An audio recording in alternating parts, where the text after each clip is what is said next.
Buenas noches, gracias por continuar conectados a la señal de Canal 13 y por acompañarnos en estas conversaciones nocturnas. Soy Ernesto Rivera. Esta noche tenemos una invitada que de antemano admito excede la posibilidad de hacerle una entrevista a profundidad en solo media hora. Periodista, escritora de ficción y de gastronomía, abogada, cocinera y de alguna manera antropóloga culinaria y poeta. Esas son algunas de sus facetas públicas. Se trata de una de esas personas que años atrás hubiéramos clasificado como una intelectual costarricense en todo el sentido de la palabra. Esta noche tengo el honor de conversar con doña Marjorie Ross. Bienvenida a 13 Costa Rica Noticias. Muchas gracias. Y gracias por esa tan generosa presentación. Usted se la merece, doña Marjorie. Realmente el abanico de disciplinas en las que usted destaca es súper amplio, pero a la vez, tratando de entender ese recorrido, veo que hay un recorrido natural, orgánico, en su producción intelectual. ¿Cómo fue que usted transitó desde el periodismo a la cocina, pasando por la poesía y el derecho? Bueno, yo creo que nunca hubo tránsito, como que todo se me dio muy al mismo tiempo. En realidad yo comencé muy temprano, acabada de salir del bachillerato, a ejercer el periodismo en el Diario de Costa Rica y al mismo tiempo entré a estudiar Derecho en la Universidad de Costa Rica. Pero no fue mucho tiempo después que me empecé a interesar en lo que es nuestro legado patrimonial culinario, desde el ángulo histórico y desde el ángulo de la preservación. Entonces ya ahí comencé a caminar por un solo camino con varias estaciones. En medio de todo eso, una constante que ha sido desde siempre, que es la poesía y la literatura. Hay una marca, usted lo dice con mucha naturalidad, pero en realidad es una obra muy variada y muy vasta. En periodismo, además de ganar el Premio Nacional de Periodismo, usted transitó por prensa escrita, por radio y también por televisión. Con esa experiencia a cuestas y con el bagaje intelectual que tiene, ¿cómo ve el periodismo de hoy con los cambios que trajeron Internet y redes sociales al gremio periodístico, al oficio periodístico? Bueno, yo siento que el cambio es exponencial, evidentemente, y tiene como todos sus pros y sus contras. Por un lado, la maravilla de Internet con el acceso a tantísimas fuentes es un privilegio de cualquier periodista de hoy, pero al mismo tiempo es una trampa engañosa, puesto que si no se tiene una brújula muy clara, podemos caer en repetir fake news desde un medio que va a amplificar y que va a convertir la mentira en verdad de una manera que ahora a mí me parece espeluznante. Pienso que tiene las dos vertientes. ¿Cómo sea en este tiempo, desde que usted empezó en periodismo y sigue, porque en realidad esto que estamos haciendo en parte es periodismo y usted sigue, me contaba fuera de cámara que está traduciendo en este momento algunas de sus obras a otros idiomas, es decir, sigue en plena actividad. ¿Cómo vivió usted toda la evolución tecnológica y la avalancha tecnológica que para muchas personas, incluido para mí, no lo digo sin ninguna vergüenza, a veces es una presión avasallante, porque hay que adaptarse. ¿Cómo lo vive usted? Bueno, imagínese que yo vengo de un pasado bastante lejano. Cuando comencé en el Diario de Costa Rica, una de mis primeras labores era titular, y para titular había números de caracteres fijos, puesto que era en imprenta de plomo. Imagínense lo que es pasar de imprenta de plomo a lo que es la maravilla de la tecnología actual. Yo tuve la gran ventaja de que muy rápido me integré al mundo digital, porque tengo un hijo que terminó siendo evidentemente especialista en seguridad informática y que desde los 8 años comenzó a usar computadora y la mamá no se podía quedar atrás. Entonces pasé de hacer libros en máquina de escribir con todos los problemas de corregir un borrador, volviendo a pasar la totalidad del libro, etcétera, a poder escribir directamente en la computadora y a poner corte y pegue y cambiar un capítulo de un lugar a otro, etcétera, que fue un instrumento que me cambió la vida, la verdad.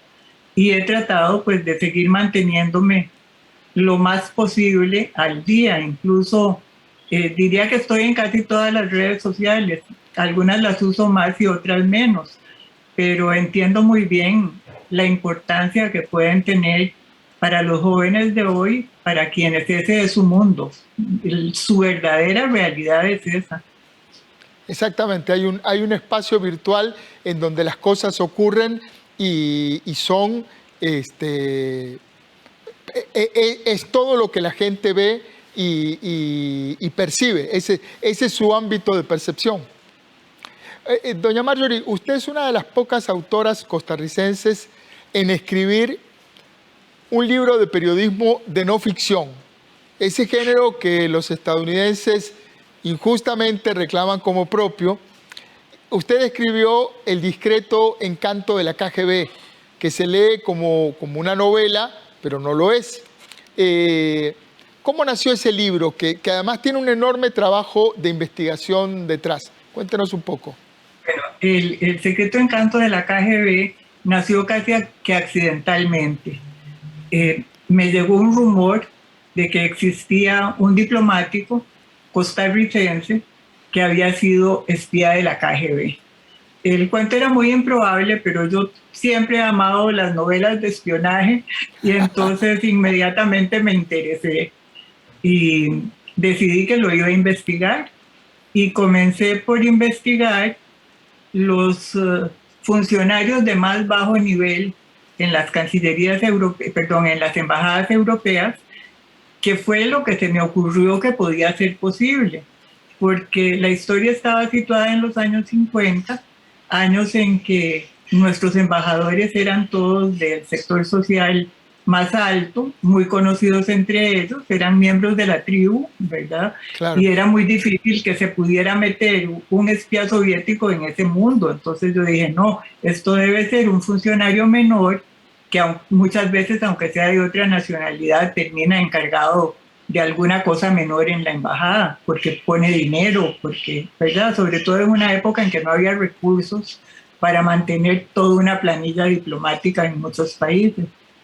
Y duré varios años buscándolo y buscándolo. A veces me parecía que era uno y no era, y era otro y no era. ¿Cómo hizo ese proceso? ¿Cómo hizo ese proceso de investigación? Porque además el ámbito diplomático es conocido porque es muy cerrado, muy discreto. Como usted dice, hay que ser de la tribu para por lo menos empezar a que le hablen a uno. Sí, bueno, primero que nada me fui a los archivos. Incluso estuve en un sótano en el Ministerio de Relaciones Exteriores donde había cajas que hacía muchos años no se tocaban y que habían sobrevivido a un incendio, de manera que fue muy difícil porque estaban mal acomodadas, había cosas en años que no correspondían, etc. Y me fui también al Archivo Nacional con las fuentes principales en esos dos lugares. Empecé ya como a reconstruir y de ahí pues conseguí algunos ayudantes que pude contratar en Italia, en Francia, en otros países, estudiantes, que me ayudaron también a seguir el hilo de lo que yo en ese momento no podía accesar directamente. Después yo misma fui a varios archivos afuera, pero en el primer momento tuve que usar todas las posibilidades a mis manos para poder descubrir quién era esta persona. Finalmente, yo ya tenía la foto del embajador costarricense, entre comillas, y estaba revisando unas revistas rusas, la revista de América Latina. y en la revista de América Latina me encontré la foto del académico Joseph Grigulievic, que con muchos años más era el mismo embajador en Italia. O sea, era un espía ruso que había estado infiltrado, digámoslo, en la diplomacia costarricense, actuando como... Exacto. Era un espía ruso que había inventado su propia leyenda, en la cual él era un cafetalero costarricense, hijo de un cafetalero muy reconocido, fuera de matrimonio, y que se había ido a vivir a Brasil. Entonces, cualquier problema que podía tener de un error de acento o de palabras, de terminología muy propia nuestra, se debía a que había vivido muchos años en Brasil. Pero se conquistó a la clase política por completo, tanto él como la esposa.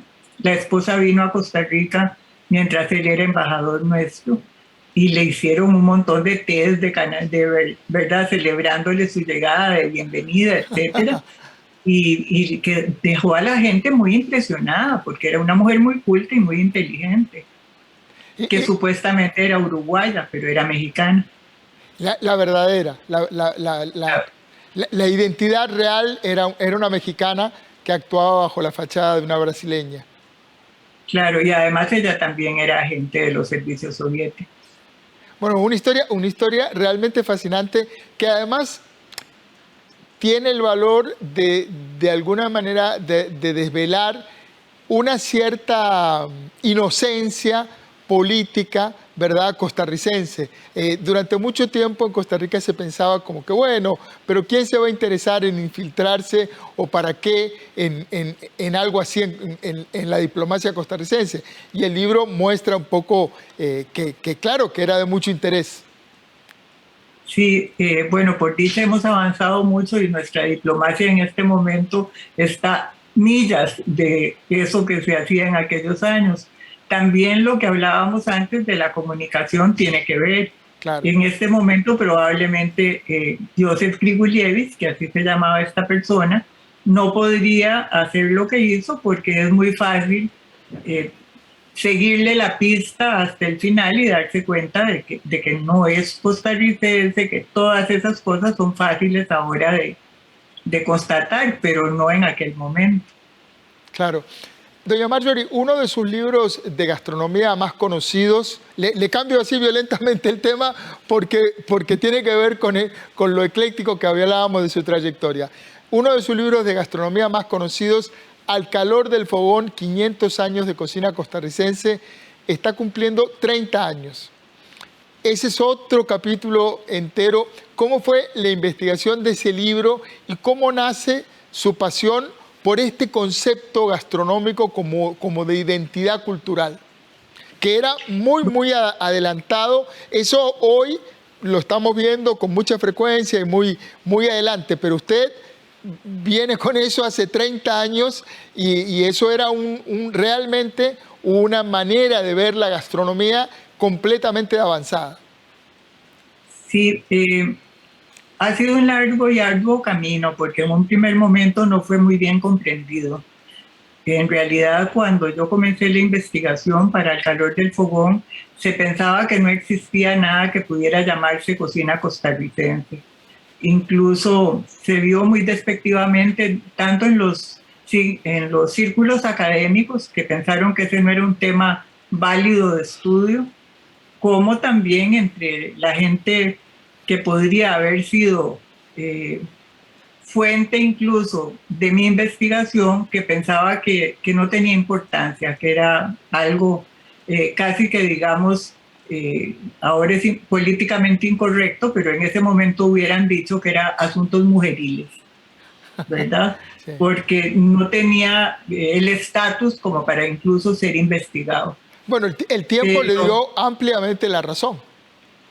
Ampliamente. Así es, pero ha sido difícil, ha sido difícil. Hoy precisamente estaba viendo un video de la UNED, de un curso de la UNED, donde estudian un libro mío que se llama Entre el comal y la olla, Fundamentos de Cocina Costarricense, y es el libro de texto de ese curso. Y pensaba yo que cómo ha pasado el tiempo realmente, porque la lucha fue muy dura, muy, muy dura. Y ya le digo, era una doble tenaza, no solamente los posibles lectores, sino también los colegas investigadores que no entendían muy bien qué era la cosa. Bueno, Pero bueno, sí, dígame. disculpe, no la dejé terminar la idea. Le No, no se decía que, preocupe. le quería decir que ahora, justamente, tanto la historia le ha dado la razón, que ahora hay una corriente mundial de revalorización de las gastronomías nacionales de cada país. Se ha hecho de eso una industria asociada al turismo. Perú ha sacado enormes dividendos de eso. La mayoría de los países, México, Argentina, Brasil, cada país tiene ese elemento bandera de la cocina de su país. ¿Qué elementos considera esenciales usted de la gastronomía costarricense? ¿Qué sería la gastronomía costarricense? Bueno, esa es una pregunta bien difícil. Yo diría que hay elementos que calzan exactamente con lo que usted está diciendo que han hecho otras cocinas antes que nosotros, sobre todo latinoamericanas, y que sí calza también muy bien con lo que nosotros estamos pretendiendo hacer con poner a Costa Rica en el mapa turístico mundial en este momento con todas nuestras riquezas naturales. Digamos que nuestra cocina se corresponde también con esa nota específica de lo saludable, de lo natural, de lo pegado a la tierra, que se está buscando ahora. En un primer momento, hace 40 años, eso se veía casi como pobre, ¿verdad? Se consideraba que era una cocina pobre. Y Tenía una resulta que no solo... connotación, tenía una connotación de clase. Exacto, exacto. Pero no solo no era pobre, sino que es una cocina que tiene su propia complejidad, pero una complejidad muy amarrada a nuestra tierra y a nuestro paisaje y a nuestra identidad culinaria, evidentemente, porque esa es nuestra identidad culinaria. Pienso que hay gente muy interesante ahora entre los chefs jóvenes que están buscando nuevas alternativas, no para cambiar nuestra cocina, sino para lucir nuestra cocina, para sacar lo mejor en ese sentido de cocina natural, de cocina con pocos elementos químicos, etcétera, y al mismo tiempo con un sabor maravilloso que nuestra sazón no está en discusión, creo que ha costado, pero ya la gente entiende que, bueno, los turistas mueren por nuestra cocina, se enamoran de nuestra cocina, ¿Qué nos no por diferencia? sofisticación, perdón.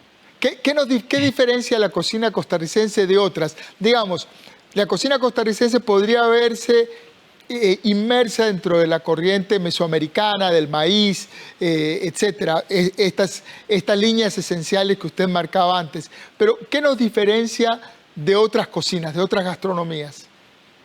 Yo diría que, bueno, aunque estamos indudablemente insertos en esa vertiente mesoamericana y el maíz es uno de nuestros productos más maravillosos, tenemos más influencias que esa. Hay algunos países centroamericanos que un gran porcentaje de su cocina es una cocina del maíz.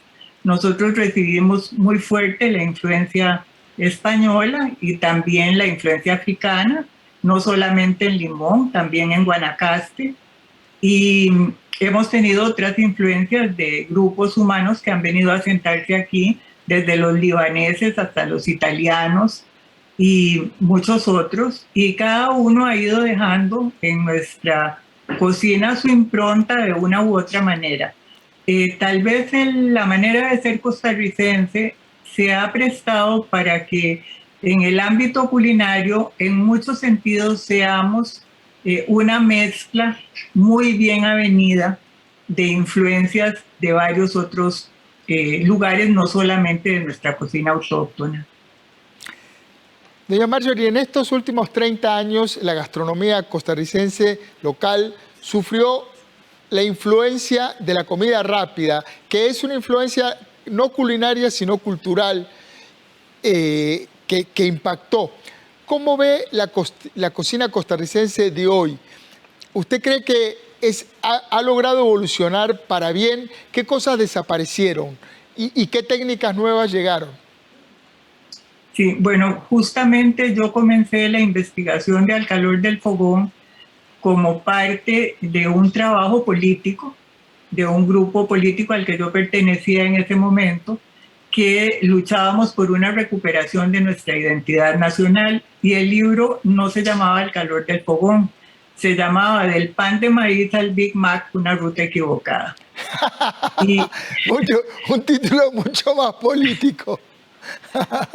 y nacía justamente de ver ese embate tan fuerte que se estaba dando en ese momento de la comida rápida, que por muchas razones se hacía muy accesible para las grandes mayorías, y teníamos el temor de que como lo que no se conoce no se ama, si ni siquiera conocíamos lo nuestro, ¿cómo íbamos a enfrentar ese embate extranjero?